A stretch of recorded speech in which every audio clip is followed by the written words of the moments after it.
trends within this field. The last one I have for today is red meat causes heart disease.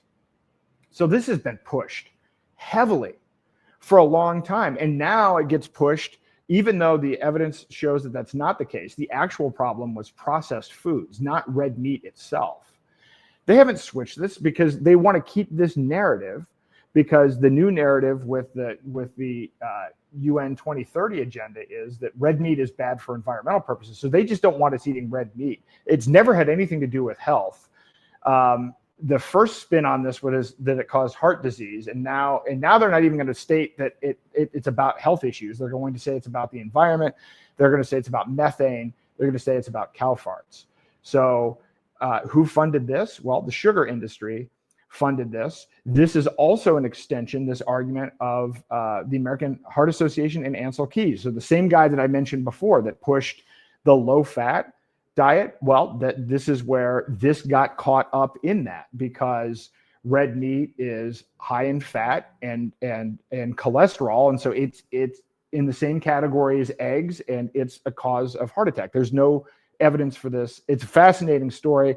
I may even play the parts of an interview in future lectures about kind of the history with this Ansel Keys guy. So, but this Ansel Keys, this stuff goes back decades. This isn't like, oh, so many people are like, oh, well, gee, this just got bad with COVID and Fauci recently. This did not just get bad.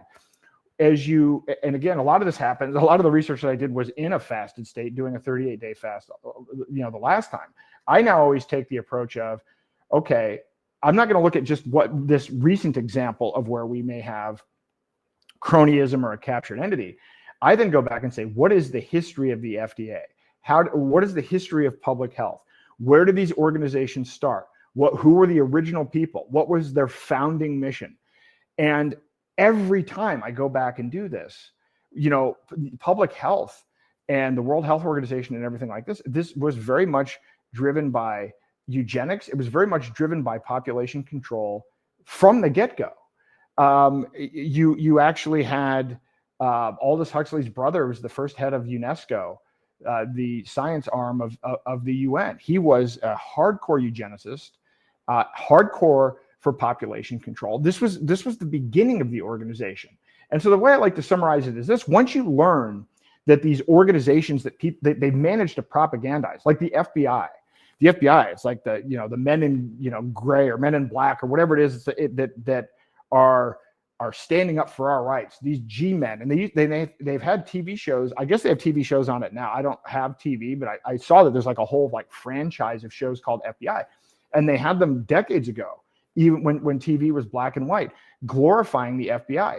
When you actually study the FBI, you find out that J. Edgar Hoover, who headed it, was running a blackmail organization, and he himself was being blackmailed by the mafia. That was the beginning of the FBI. Go back and study the history of the CIA, study the history of these organizations. So they started out with bad intent, and then they've had no accountability and no feedback loop.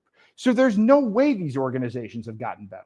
There is no history of an organization that started out with malicious intent with no feedback becoming a useful, fruitful, and productive organization. And so this is true in all of these areas, but it's really true